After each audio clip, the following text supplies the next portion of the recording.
Hey, how you doing? This is Adam Post, publisher of more than 1,000 comic books. Well, today we're talking about how Bob Iger is probably going to sell Disney, and he's probably going to sell it to Apple. It's not going to happen tomorrow, but that is the only thing that really makes sense because Disney is way overextended with this streaming. The streaming service was a great idea, but when it started to have problems and when they started to spend too much money, particularly when Bob Chapek was in control, they spent $15 billion in 2022 on streaming, on Disney Plus streaming. That's a little bit too much money. It's a little bit too much money because all of their streaming services combined only generated $19 billion for the whole year. But that also included, their other streaming divisions. Disney Plus didn't generate, on its best day, it didn't generate more than $7 billion in a year. They really can't afford to be spending this kind of money. They can't really afford to remain an independent company. They already have a ton of debt from the $70 billion acquisition of Fox, which I don't really blame Iger for doing. I don't think he had much of a choice because of all the demand for streaming and the changing of the industry. But the way for this to get fixed is really for all of Bob Iger's promises from Disney to be kept by the multi-trillion-dollar company Apple. So let's get into this article. Before we do, please be sure to subscribe to the channel. Click the bell for notifications. Give me a thumbs up when you like it. You guys have been great. The channel's growing. I really appreciate you. Okay, from Yahoo. Why Bob Iger's ultimate power move may be selling Disney to Apple. Now that Disney CEO Bob Iger has regained the keys to the Magic Kingdom less than 3 years after his chosen successor Bob Chapek took over, insiders suspect they know how the beloved executive will find a new way to go out on top during his final 2-year stint. Quote, he's going to sell the company, one Disney insider who has worked with Iger has predicted. This is the pinnacle deal for the ultimate deal maker. And to do a deal with a company like Apple is great because look, Disney's a big company. No question about it. I mean, it's a huge entertainment company, a $175 billion company. If you bought all of their stock tomorrow, that's how much it would cost. Apple is a behemoth. It's an absolute monstrosity almost. $2.39 trillion.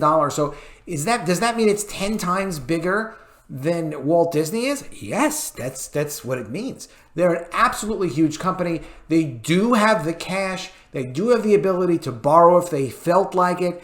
And there's nothing that Disney could do wrong that would harm Apple whatsoever. That would mean Bob Iger leaving after an acquisition was done. They'd be incorporated into Apple, and it would be happy ever after. And it wouldn't matter if the streaming worked. Whatever Bob Iger is going to do to try to fix the streaming, raise prices, lower spending, reorganize production, whatever they're going to do, it doesn't matter anymore because Apple is in such a great position financially. But beyond financially, their ability to put all of Disney's programming on iPhones, utilize their streaming, offer all that programming to all of their Apple customers throughout the world, it's an easy yes. It's a great deal for the two of them.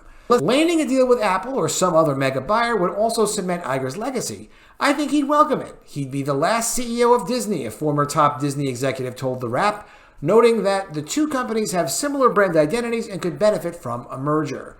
Acquisitions are in Igers' DNA. Under Igers' leadership, Disney went on to nearly $100 billion in acquisitions to buy Pixar in 2006, to buy Marvel in 2009, Star Wars from Lucasfilm in 2012, and Rupert Murdoch's a good portion of Fox in 2019 for like $71-ish billion.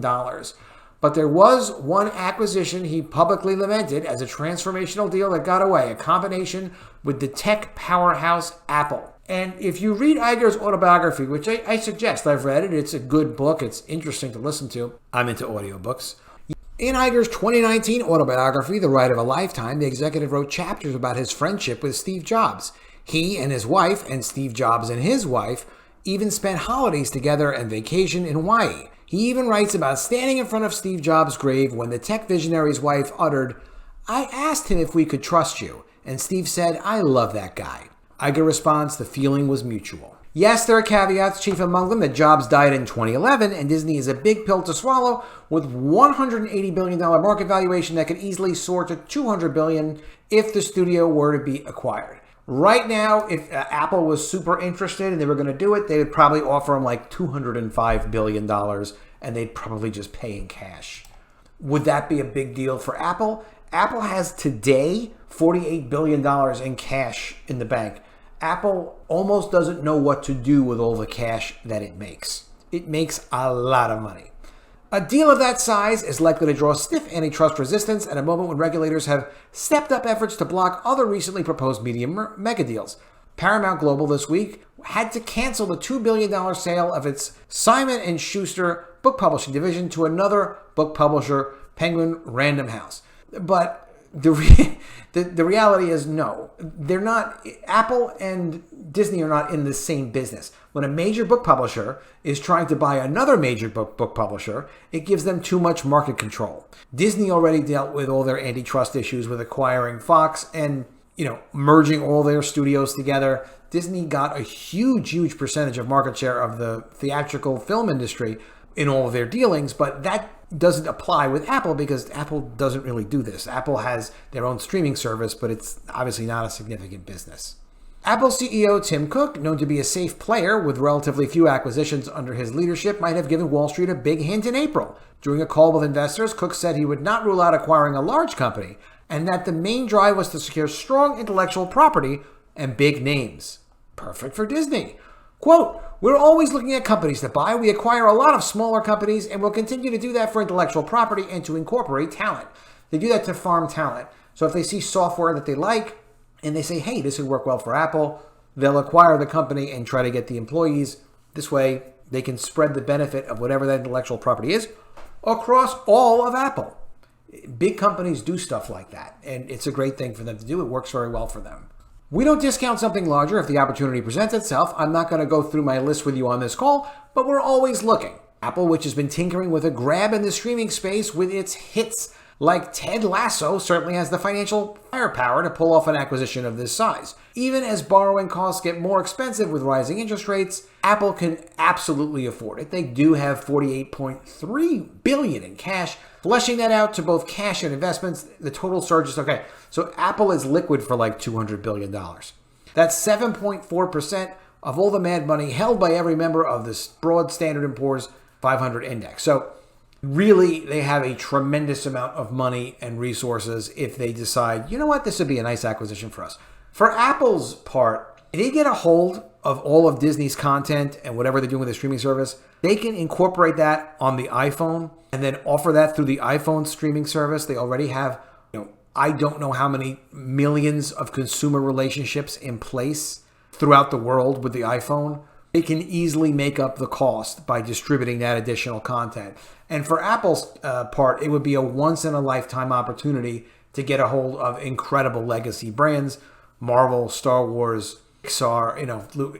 It would be an amazing deal for them, and it's something they could easily afford. I think it's very likely that happens. I think that there's also absolutely tremendous pressure on Bob Iger now because Disney spent way too much on content for the streaming service that fundamentally just kind of didn't come together and it didn't work. When you spend $225 million on 9 episodes of She-Hulk, and then you go back and say well, how many millions of subscriptions did we get and are we going to be able to retain because we made She-Hulk? The answer to that is not a lot. Not a lot. Would that be a problem for Apple? No, because Apple is so big, even if it didn't work, people would hardly notice. But beyond that, because Apple, aside from their financial strength, adds all this extra distribution. It'd be like saying, well, I'm in the business of making cakes and I sell them in a few different states. And now I sell them in a bunch of states, but not all the states. And now here I get bought by a company that's a supermarket that has supermarket outlets all over the world and a few on Mars. Well, they can sell as many cakes as we want now, can't they? It's the deal that Disney needs. It's a deal that Apple probably wants and might even need because who knows? Content may become more and more important and having your own proprietary content may be more and more important in the future. It's kind of leaning towards that way. There's no reason Apple shouldn't write a check. Iger should sell Disney to Apple as quickly as he can. That will probably take a year to 2 years. It's not a done deal, but it makes an incredible amount of sense. I give it an 80% chance of happening.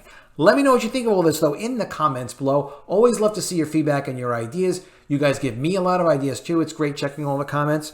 Please be sure you are subscribed to the channel, click the bell for notifications, give me a thumbs up when you like it, and I'll see you again soon with another video, and if I don't see you, I will miss you.